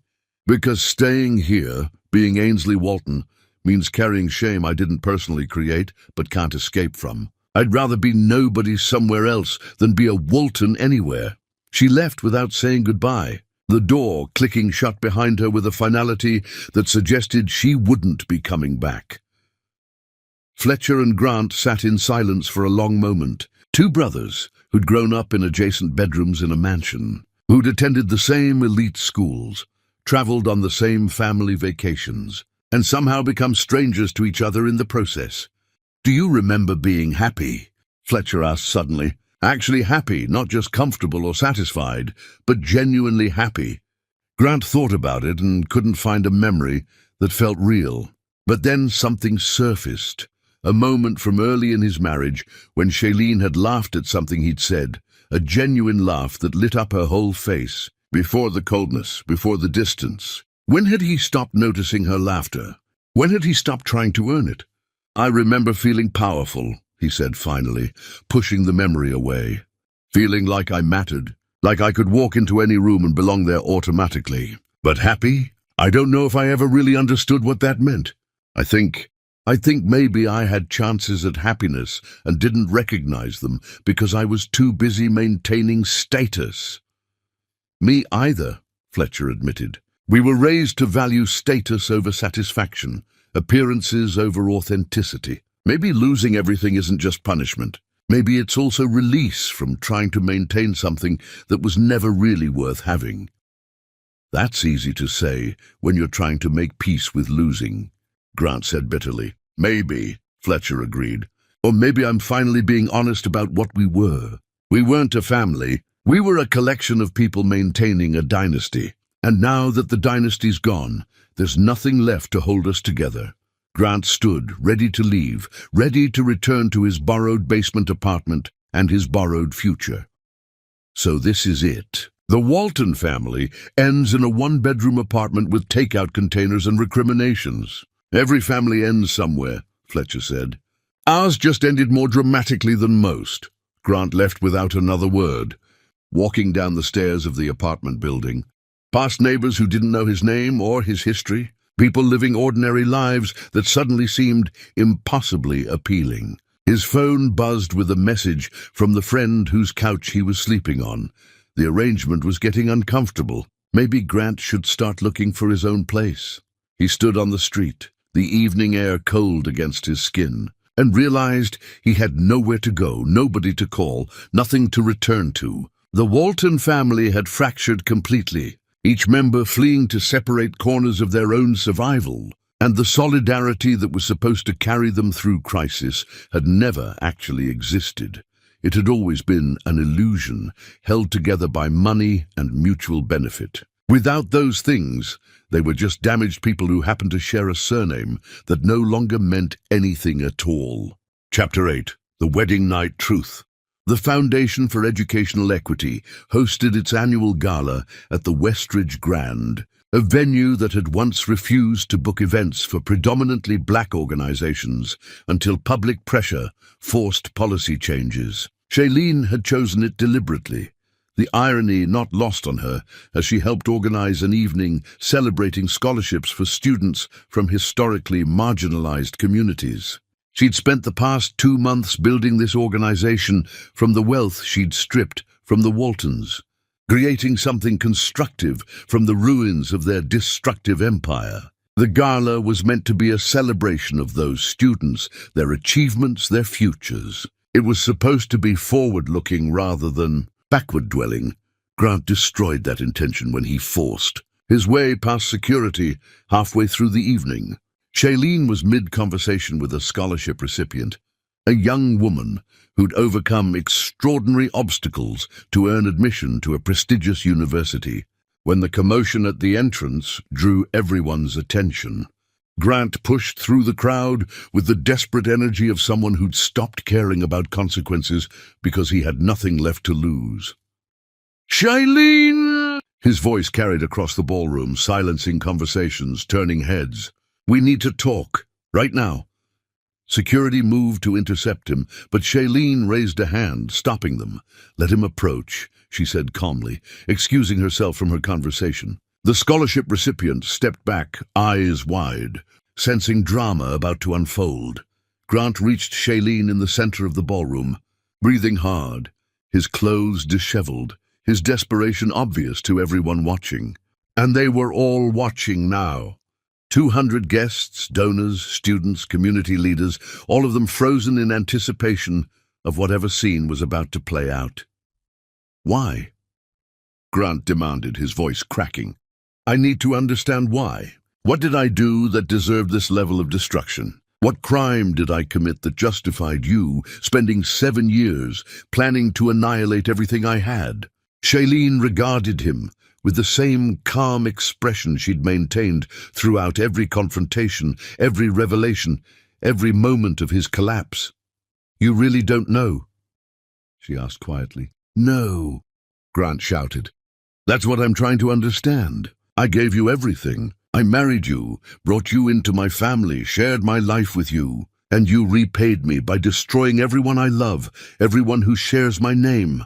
So tell me, Shailene, tell me what I did that made me deserve this." The ballroom remained silent, waiting. Shailene could feel the weight of expectation, the anticipation of finally hearing the full story, rather than pieces, revealed through legal documents and media coverage. She took a breath and decided they all deserved the truth. "Our wedding night," she began, her voice clear and steady enough to carry to every corner of the room. "Do you remember our wedding night, Grant?" Confusion crossed his face. "What does that have to do with—" "Do you remember?" she repeated more forcefully. Grant hesitated, clearly trying to recall details from 7 years ago. "We got married. We had a reception. It was a beautiful wedding. I don't understand what—" "I had an accident that afternoon," Shailene continued. "Nothing serious. I tripped coming downstairs at the venue, twisted my ankle. The doctor gave me pain medication and advised rest. Do you remember that part?" Grant's face showed recognition dawning. "You were on crutches for the photos," he said slowly. "I was on crutches and heavily medicated," Shailene corrected. "The pain medication made me groggy, unfocused. I could barely stay awake through the reception. And when we got to the hotel room that night, you had papers waiting for me." The ballroom was so quiet now that Shailene could hear her own breathing. "You told me they were formalities, standard documents for married couples to sign. You put a pen in my hand and guided it to signature lines while I was barely conscious, while I trusted you completely, while I believed you loved me enough to protect me rather than exploit me." Grant's face had gone pale. "The post-nuptial agreement," he whispered. "The post-nuptial agreement. Shailene confirmed, which essentially stated that if we divorced for any reason, I would leave the marriage with nothing. Not a settlement based on years of marriage or contribution to the household. Nothing. You took advantage of my medicated state to get my signature on documents that would have left me destitute if I'd ever tried to leave you. Murmurs rippled through the crowd. Grant shook his head desperately. That's not. I was protecting myself. Your lawyers advised you to exploit your wife's impaired state on your wedding night? Shailene asked, her voice cutting. That was their professional recommendation. Or did they advise you to wait until I was clear-headed and could make an informed decision, and you chose to ignore that advice because you knew I might refuse? Grant couldn't answer, which was answer enough. I discovered what you'd done 3 days later, Shailene continued, when I was clear-headed enough to actually read the documents I'd signed. I realized I'd married a man who would take advantage of my vulnerability for financial protection. A man who claimed to love me but couldn't wait 48 hours for me to be sober before binding me to terms that served only his interests. She stepped closer to him, her voice dropping but still audible to the silent room. That was the moment I decided to destroy you. Not out of anger or spite, though I felt both, but out of cold recognition that you were dangerous, that you would always prioritize your interests over anyone else's well-being, that you were exactly the kind of person who needed to face consequences because you'd spent your entire life avoiding them. But it wasn't just that, she continued, addressing the wider room now. That was the trigger, not the justification. The justification came every single day I spent as part of the Walton family. She turned slowly, making eye contact with different sections of the crowd. His mother told me at my engagement dinner that black women were only suited for service positions and should never marry into prominent families. She said this while I sat at the table, wearing the engagement ring her son had given me. And Grant laughed. His father laughed. His siblings laughed. They all thought it was funny. Her voice didn't shake, but something raw entered it. For 7 years, I endured comments about my hair being inappropriate, my education being inferior, my family being common. I was paraded at charity events to make the Waltons look progressive while being treated like hired help in private. I was asked to serve drinks at family gatherings while the actual staff stood by. I was excluded from business discussions while being blamed when investments failed because Grant was distracted by his marriage. Grant tried to interrupt, but Shailene talked over him. Every holiday, every dinner, every family gathering was an exercise in casual cruelty disguised as humor. And you know what the worst part was? Nobody ever apologized. Nobody ever acknowledged that their treatment of me was wrong. They just continued acting like their behavior was normal, acceptable, justified by their wealth and position. Tears were streaming down several guests' faces now, but Shailene's eyes remained dry. So yes, Grant, I spent 7 years documenting every comment, every insult, every moment of racism and disrespect. I recorded your family being exactly who they were when they thought nobody was keeping score. I collected evidence of business fraud, personal corruption, generational theft, and I used all of it to systematically dismantle everything your family built on other people's suffering. The ballroom had become a courtroom, with Shailene as both prosecutor and witness, Grant as the defendant, and 200 people as the jury. But this isn't about revenge, Shailene said, her voice softening slightly. Revenge would have been exposing you publicly and walking away. This is about accountability, about ensuring that families like yours face consequences for treating people like disposable resources, about making sure the wealth you stole from others gets returned to the communities you harmed. Grant's legs seemed to give out. He sank to his knees in the middle of the ballroom, surrounded by witnesses, his collapse complete and public. "I'm sorry," he said, the words barely audible. "I'm so sorry for all of it. For the wedding night, for my family, for every moment of pain we caused you. Please, Shailene, please tell me there's a way to fix this." Shailene looked down at him. This man she'd married and learned to understand completely. This person who'd had every advantage and squandered it on cruelty, masked as privilege. There's no fixing this. Grant, there's only moving forward with the understanding that actions have consequences. Even for people who've spent their whole lives avoiding them. She turned to address the room one final time. The foundation for educational equity exists because the Walton family hoarded wealth that should have been distributed generations ago. Every scholarship tonight is funded by money that was stolen from families who never got to see their children attend college, start businesses, build generational wealth of their own. This isn't charity, this is restitution. And it will continue long after Grant and I have both moved on with our lives. Applause began slowly, then built to a crescendo that filled the ballroom. People stood, some crying, some cheering, all of them clearly moved by what they'd witnessed. Shailene had turned her private pain into public purpose, had transformed revenge into restoration. Security finally moved in to escort Grant out of the building. He didn't resist, too broken to fight anymore. As he was led through the crowd, people stepped back, creating a path that felt less like courtesy and more like quarantine. Shailene watched him go, feeling nothing resembling triumph. Just the exhausted certainty that she'd said what needed saying, done what needed doing, and could finally begin moving past the chapter of her life that Grant Walton had dominated. The scholarship recipient she'd been talking to earlier approached tentatively. "Thank you," the young woman said quietly, "for everything you did. For not staying quiet." Shailene managed a small smile. "Thank you for reminding me why any of this mattered. For being the future that makes the present worth fighting through."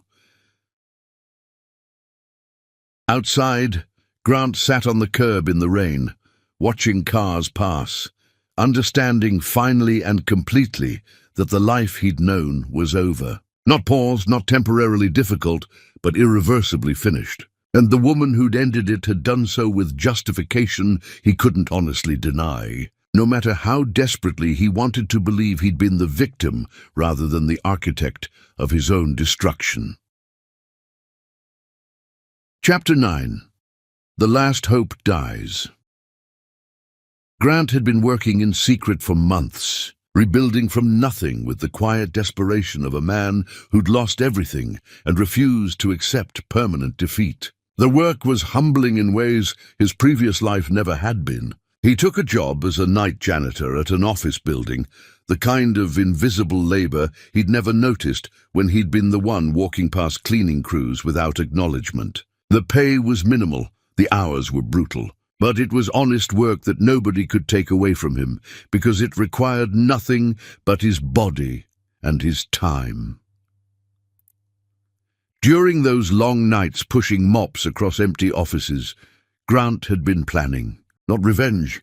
He'd finally accepted that fighting Shailene directly was suicide, but rebuilding. A small venture carefully hidden. Something she couldn't possibly know about because he'd learned too late. To be paranoid about what information he shared and where. The opportunity came through Dalton Rivers, his college roommate who'd taken pity on Grant's situation and offered him a couch to sleep on when nowhere else was available. Dalton ran a small consulting firm. Nothing glamorous, but profitable enough to provide a comfortable middle-class lifestyle. More importantly, Dalton had an idea for expansion that required capital and business expertise, both of which Grant could theoretically provide if he could somehow secure funding. "I can't put up money I don't have," Grant had admitted during one of their late-night conversations. "But I can offer experience, contacts, strategy. If we structure this right, build it under your name entirely, keep my involvement completely off any official records, maybe we can create something she doesn't know exists." Dalton had been hesitant at first, wary of associating with someone whose reputation had become toxic. "What if she finds out?" Dalton had asked. "What if she's still watching you?" "No, she's moved on," Grant had insisted, wanting desperately to believe it. "She won. She destroyed everything. Why would she still be paying attention to someone she's already beaten?" "But But friendship and pragmatism had won out over caution. Grant did have legitimate business knowledge, even if he'd previously used it to maintain stolen wealth rather than build anything real. And if they were careful, if they kept Grant's participation invisible, there was no reason Shailene would ever notice a small consulting firm expanding its services. They'd spent months building quietly. Grant worked his janitorial job during the night, then spent his days helping Dalton develop proposals, refine pitches, identify opportunities. It was exhausting, grinding work without any of the luxury or ease Grant had previously known. But for the first time in his life, he was actually creating value rather than just managing inherited assets. And that felt like something worth protecting. The contract they'd landed was modest by Grant's old standards, but represented a lifeline by his current situation. A regional healthcare network needed consulting services for restructuring their administrative operations. The work would take months, provide stable income, and potentially lead to larger opportunities. More importantly, it was completely legitimate. No fraud, no exploitation, just honest labor in exchange for fair compensation. Grant allowed himself to hope, not for returning to his previous life.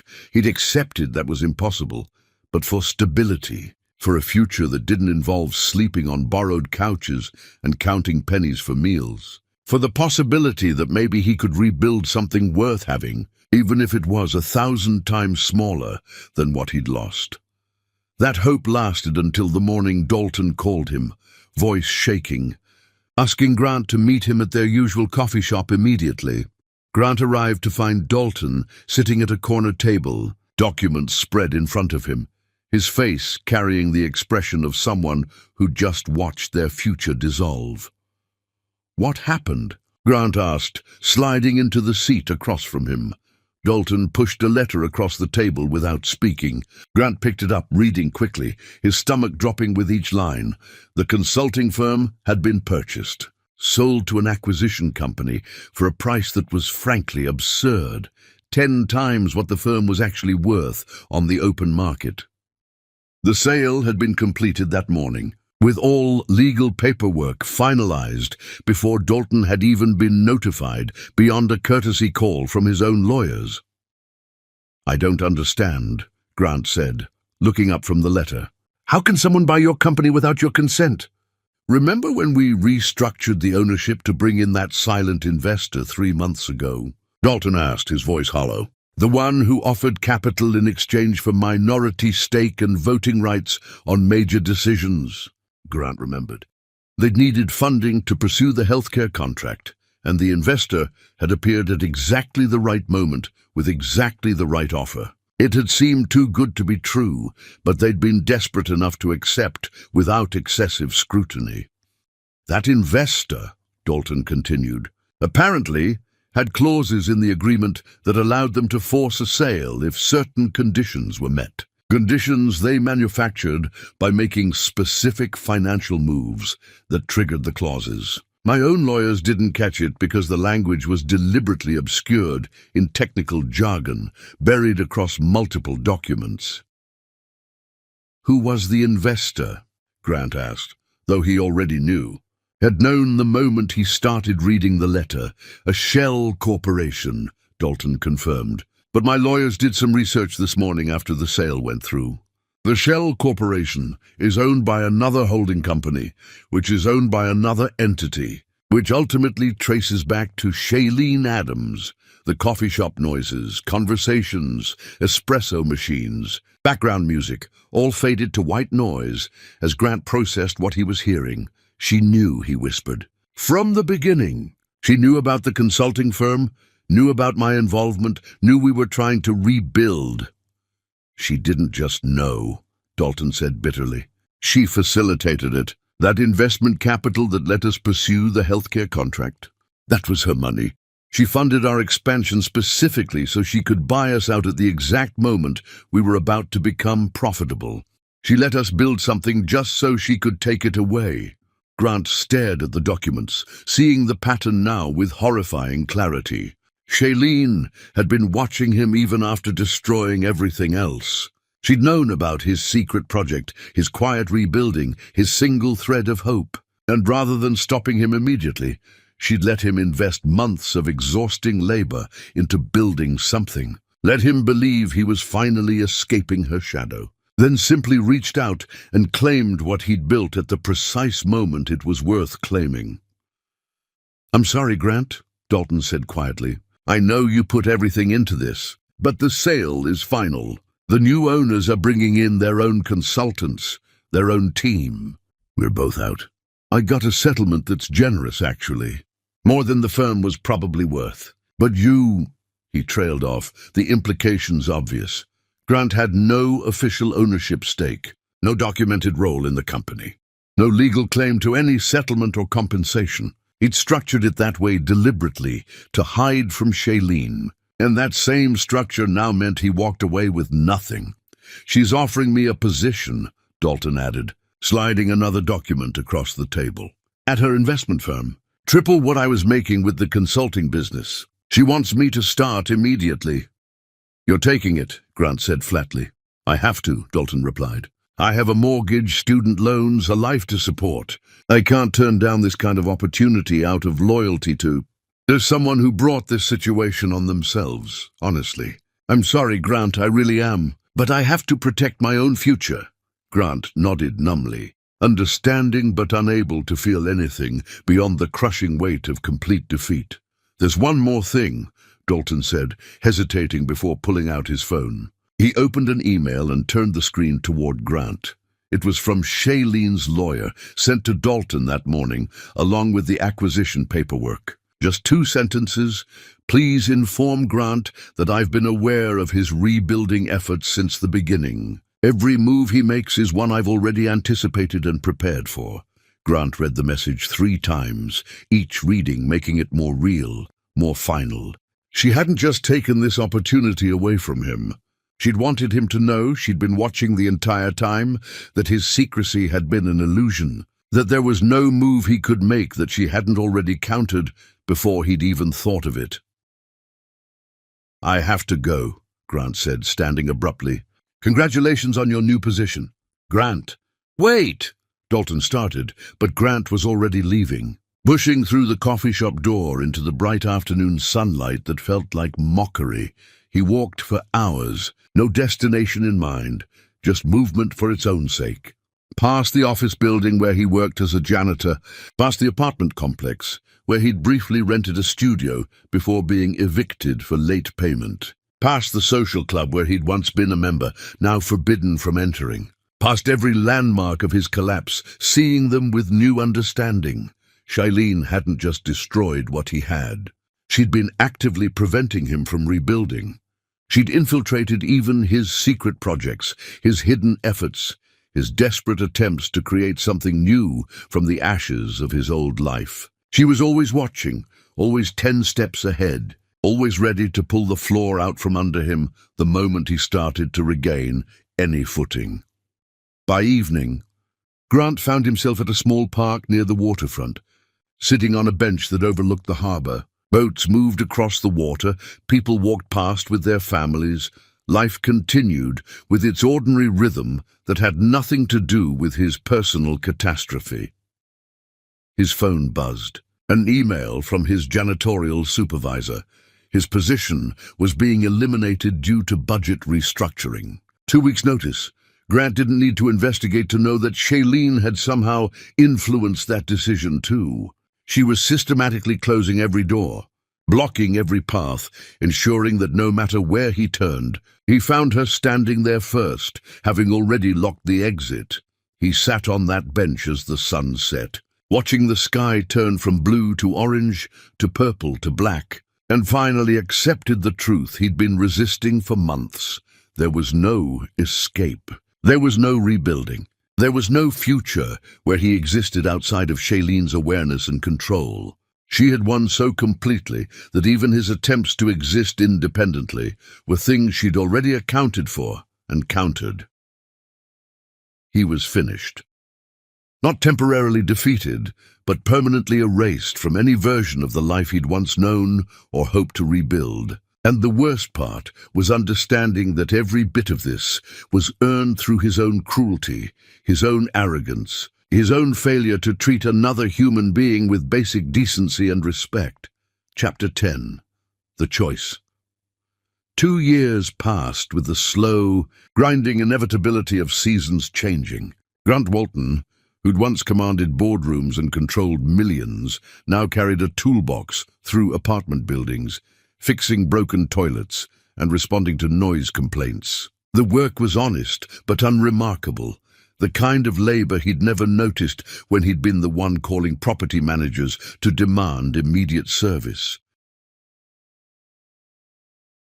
The residential building where he worked stood downtown, 12 stories of modest apartments housing people who lived paycheck to paycheck, who worried about rent increases and utility costs, who existed in a world Grant had never understood until he'd been forced to inhabit it himself. He'd taken the property manager position because it came with a small basement apartment as part of the compensation, solving his housing crisis while providing the steady employment that kept him marginally afloat. His hands had calluses now. His back ached most mornings. His wardrobe consisted of work shirts and durable jeans purchased from discount stores. He'd become invisible in the way working people often are, essential to the building's function but unnoticed by most tenants beyond his utility in solving their immediate problems. He was fixing a radiator in a 4th-floor unit when he got the call from the building owner's office. A heating issue in the penthouse suite needed immediate attention. Grant gathered his tools and took the elevator to the top floor, expecting another routine repair for another faceless tenant. The penthouse door was unlocked. He knocked anyway, calling out his presence, then entered when no one responded.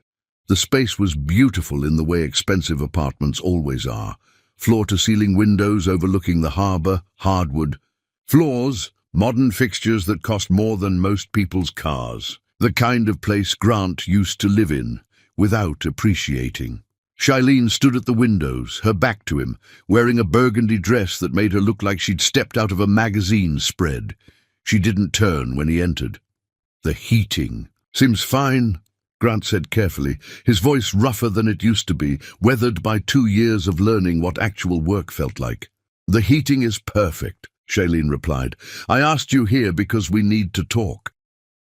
Grant's first instinct was to leave, to refuse whatever new torture she'd devised. But curiosity and exhaustion kept him rooted in place. "You own this building," he said. "It wasn't a question." "I own 12 buildings in the city," Shailene confirmed, finally turning to face him.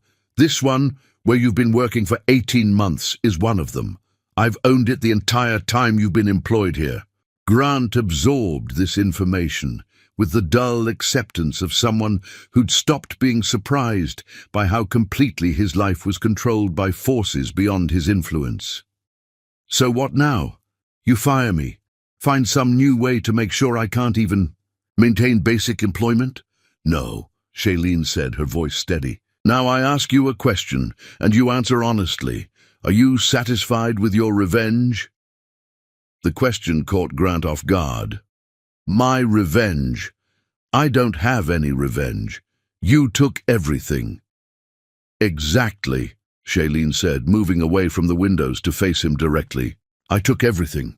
I destroyed your family's empire, exposed your crimes, scattered your relatives, ruined your reputation, and ensured you'd never rebuild what you lost. And now, 2 years later, I'm asking if watching me succeed while you struggle has brought you the satisfaction you were hoping for." Grant stared at her, trying to process what she was actually asking. "I never wanted revenge on you," he said finally. "I just wanted to survive, to exist without you controlling every aspect of my life." "And yet you can't," Shailene replied. "Because I own the building you live in, manage the employment that keeps you housed, know every move you make before you make it. You exist within the parameters I've set, Grant. That's the reality you've been living for 2 years. So why—" "Keep me here," Grant asked, anger finally breaking through his exhaustion. If you hate me so much, why not just finish the job and destroy me completely? Shailene's expression softened slightly, though not with sympathy, with something closer to tired recognition. Because destruction was never the goal, she said. Accountability was the goal. Justice was the goal.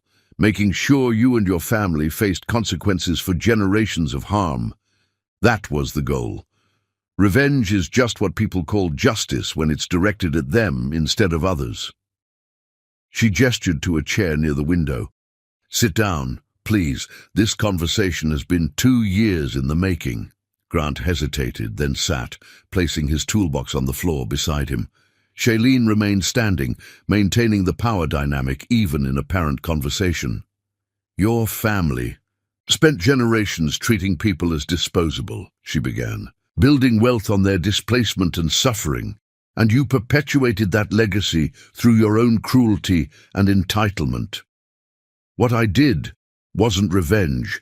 It was dismantling a system that never should have existed and ensuring the people it harmed received some measure of restoration.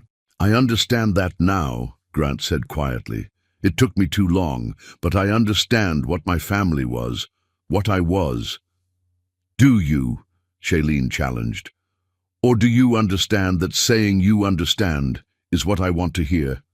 There's a difference between genuine recognition and strategic contrition.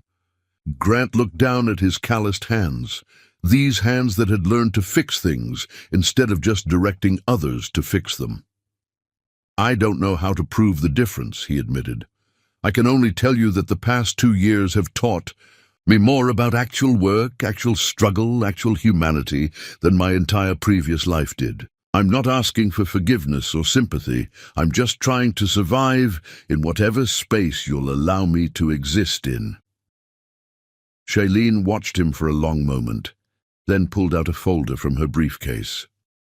I'm offering you a choice, she said. Not because you deserve it, but because I believe people should have the opportunity to become better than their worst moments, even if they rarely take it.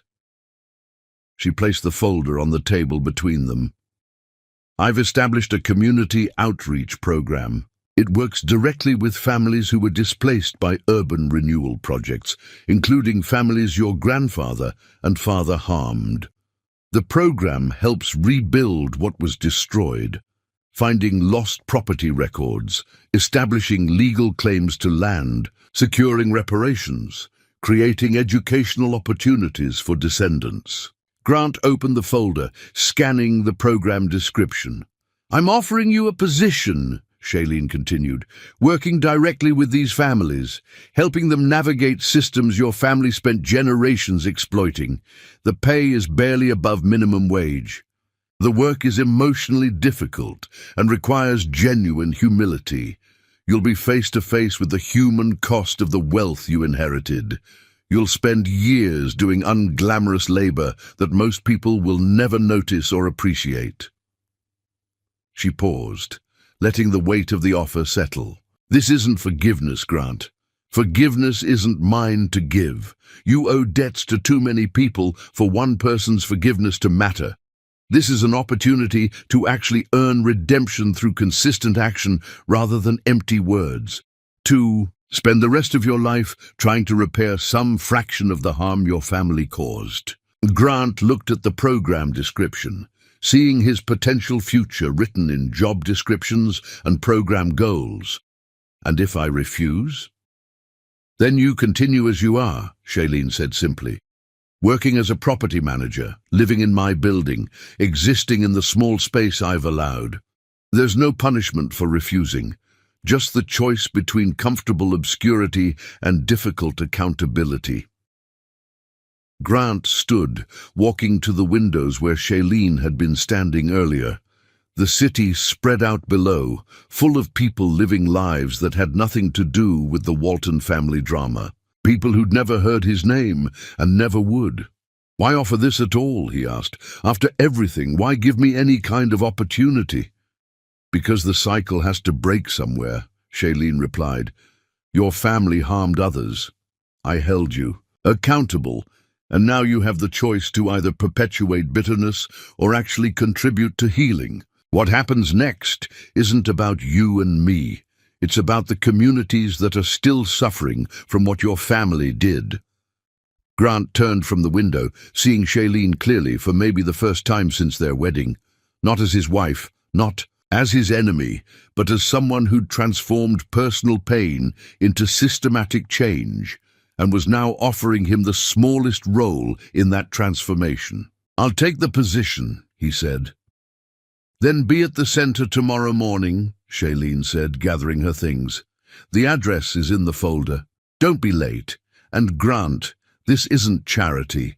You'll actually have to do the work. Nobody there will care about your name or your history. They'll only care about whether you're useful." She left without another word, leaving Grant alone in the penthouse with the folder and the weight of choice settling onto his shoulders. The next morning, Grant arrived at the community center, built on the exact land where the Walton estate had once stood. The building was modern and welcoming, designed to serve the neighborhood rather than dominate it. As he approached the entrance, he noticed the cornerstone near the foundation.